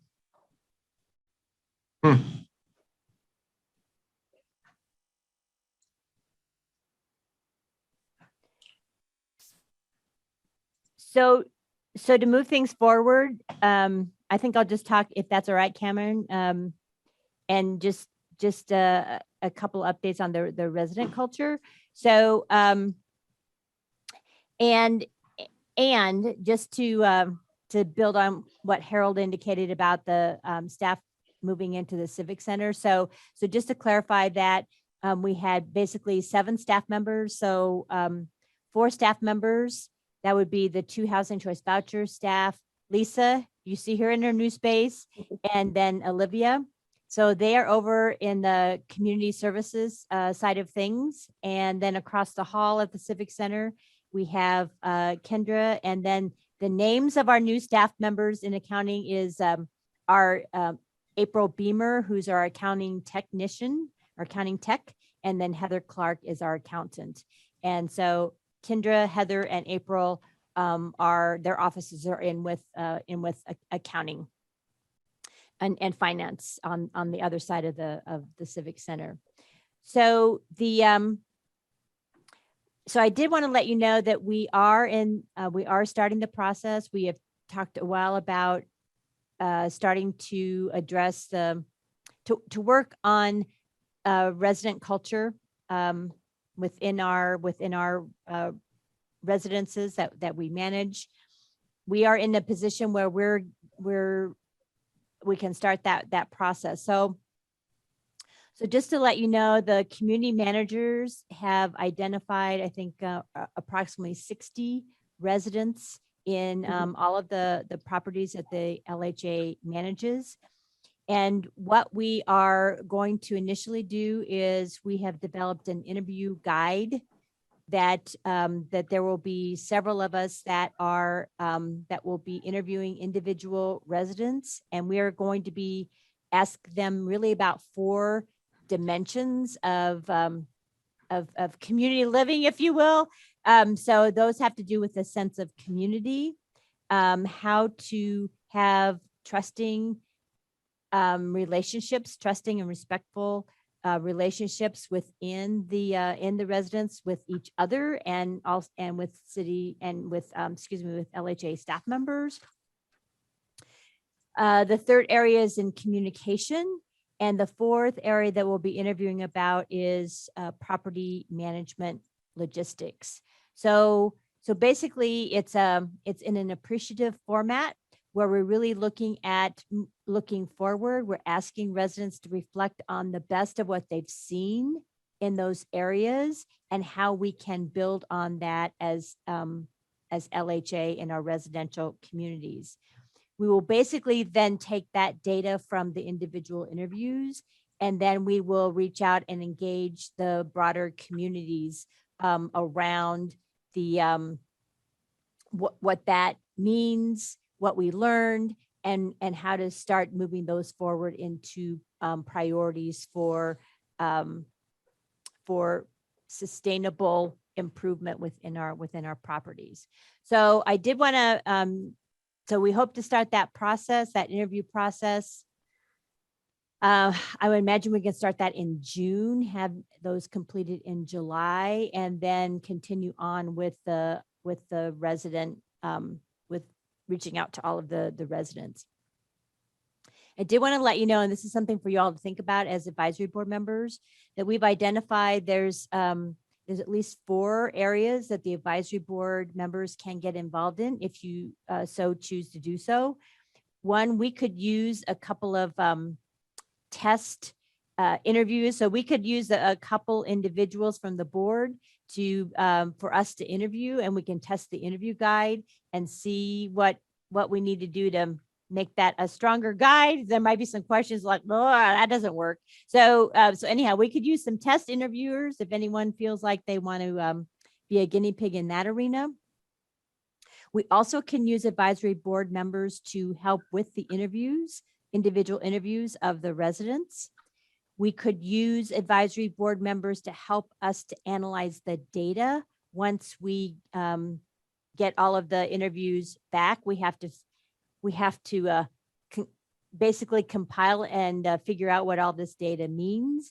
And then there's the last part of this is what we call making meaning and prioritizing the data. So those are the 4 areas that we are that we would really love to have advisory board members be involved in. I know in the past that you have identified that we would like that you would like to be involved in some way, shape, or form with some of the work that we're doing with the individuals who live in our communities.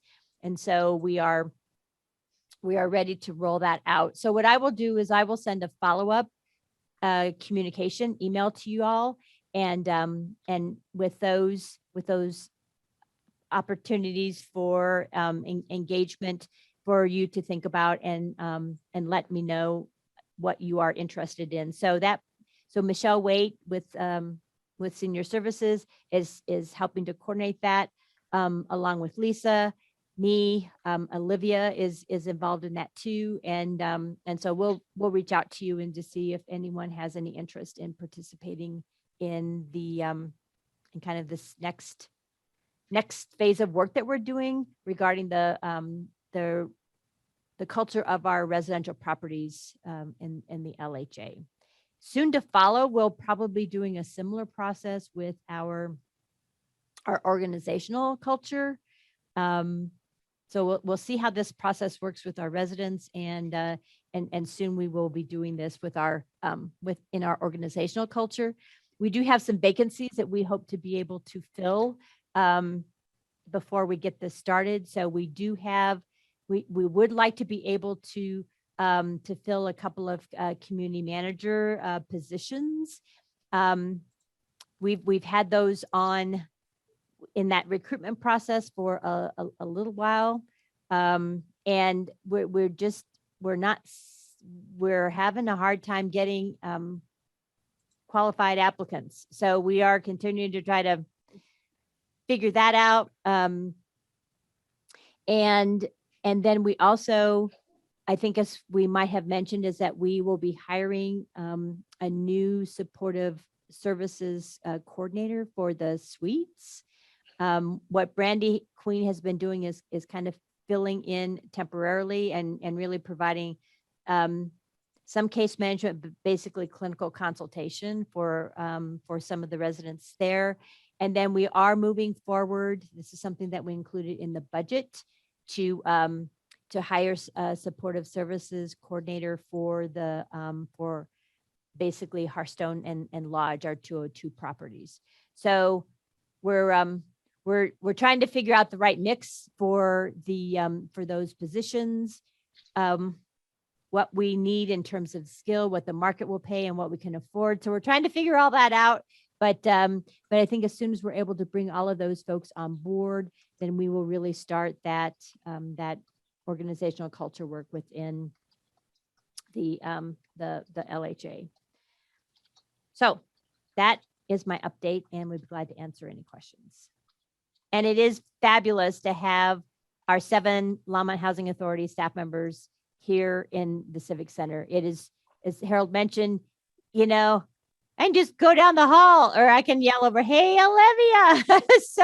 So to have that kind of informal interaction to help us build the team and get work done is priceless. So we are very happy to be together.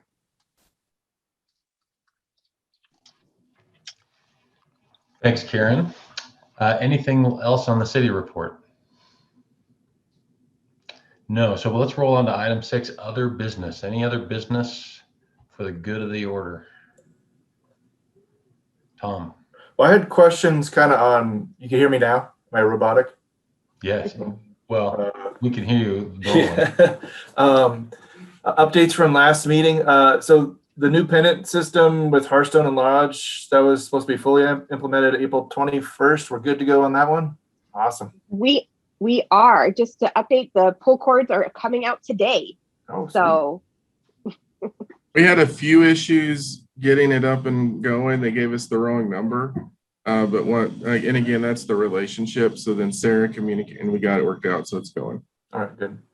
And then the other thing was, I think, Kathy, you mentioned that there might be additional vouchers provided to LHA after a meeting on May 10th with the consortium. That's some bad news, sad news. Yeah, we did not meet the minimum threshold to get those. You had to through their formula, you had to qualify to get at least 25 vouchers, and we didn't meet that criteria. As a matter of fact, we were kind of surprised. Boulder County Housing Authority and Boulder Housing Partners, which you saw the number of vouchers they have compared to ours, they only qualified for 35 each. So it was, I think, so we got 70-ish in Boulder County. There was 70,000 nationwide. So we did not get selected for that, unfortunately. We will be working with it. Stronger to get additional vouchers that the authority can look at? Yeah, so we're working to improve the number of vouchers or increase the number of vouchers. We now have really good data that we put into HUD's 2-year tool, which projects forward what your budget's going to be and how many vouchers you can lease with your budget. We just opened up 10 more vouchers and have got 7 of them filled within 2 months, less than 2 months. So that process, we will take that data, we'll put it into the tool, and we'll keep adjusting it and projecting forward what we can lease up new vouchers. So we're continuing to work on that. Okay. And then before I went robotic, the signage in front of, I guess, Briarwood, are we going to get rid of that then? That says the Longmont Housing Authority, since really we're no longer there? Physically? Yeah, they're working with planning in terms of what they need to do from a sign code perspective. And so you don't want to take it off and not replace it because that creates sign code issues. Okay. And so they're working through and working with our planning division on that issue. Okay. And the only thing I would add, are we going to change the official address then to the city as well? Yes, and we have done that. So we have, and I'm sure we're continuing to do that. But yes, we've been making that address change to 350 Kimbark Street for the kind of the official location for the housing authority. And and then I think to Harold's point is that we also put in the lease agreement that VCP would consult with the housing authority in addition to planning, particularly around the sandstone sign out on Main Street. Is that so we want to make sure that's able to remain, or maybe they can put a skin over that. But anyhow, we want to be consulted for the final sign design for what goes on that Main Street sign. Right. For sure. And I think just a clarification on those vouchers that Kathy talked about. Again, those are emergency housing vouchers. Those are primarily focused on individuals who are experiencing homelessness. Those are not permanent vouchers. So they we can lease up through September of 2023. And if any of those residents who have a voucher, and if they let those go after September 2023, those vouchers will not be replaced. And then I think, as Kathy indicated, that we are working together. We have the homeless solution for Boulder County. All of the entities are working together.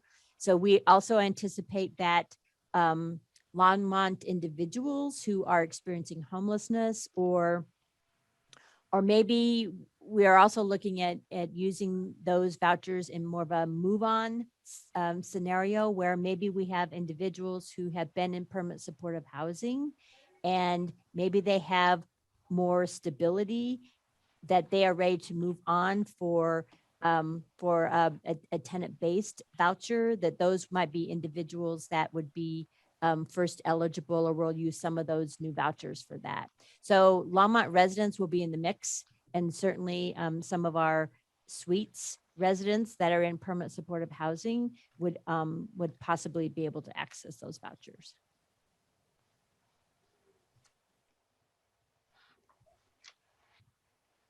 Thanks for the clarification. Any other business? Arlene. Well, I just have kind of an idea, and I'm not even sure where it needs to go or if it's even a viable idea.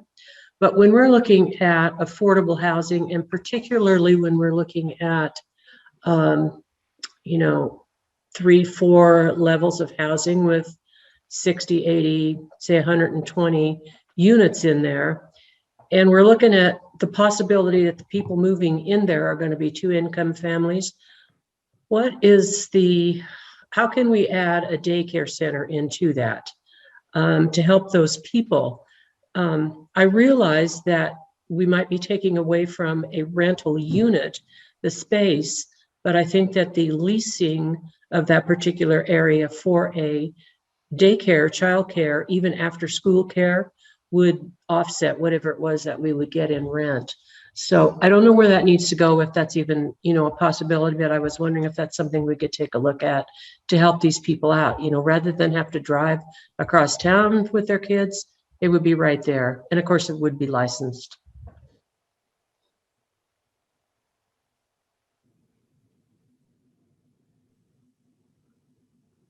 An interesting idea that should definitely go. Yeah, we're all thinking right now. Yeah. Well, and the only thing that I would say is that, and I don't know, Laura might have some information, but Boulder Housing Partners, they have incorporated that model in several of their properties. So it's kind of they have built like a community center as part of some of their residential developments, and have provided, those services. So they have the I Have a Dream Foundation that provides, support to, after school and Scholastica support. So they operate a program in one of the Boulder Housing Partners community centers. So we certainly can reach out and talk to Boulder Housing Partners about how they have done that. They certainly have incorporated that in some of their properties. Holly? I know that they do that in various housing authority projects in Los Angeles too, and all over the place. All over the country. It's a really good idea because childcare is one of the most essential things for women who 20% of women have left the workforce. And that's the main reason why. And speaking for myself as having been a single parent, it's a real nightmare to try to find childcare, good childcare. And if it's in the building, it is really, really helpful. And it is also great cost savings to everybody. So I think it's a good idea that we should pursue if we're able to find ways to do the funding. And it is one of City Council's goals to work with early childhood education, but this is certainly really important to people with low income, is to have some help with childcare. Yeah, I know BHP does that. I can't remember if we have that set up at Kestrel. I know we have a community center, but I don't think at Kestrel we have childcare. But if we're building any developments with the idea of putting in either some market rate rental commercial property and then a community center that we can rent out. I mean, if we provided a space for a childcare provider at a reduced cost, and then worked with either Head Start and then also CCAP through the state, we might be able to provide residents with some pretty affordable childcare. I think that's also a great idea, because as I'm patting the butt of my baby now in this meeting, finding childcare is hard and expensive. So yeah, I like that idea if it's possible. Well, I think this is the exact right time to bring it up, as we're starting to develop our goals for the future and having a more in-depth discussion with council. So good timing. Any other business? Well, seeing none, I would move that we adjourn and focus our attention on getting ready for the next meeting. And if there are no objections, I'm not even going to vote. We're just going to say we're adjourned, and appreciate your time this morning.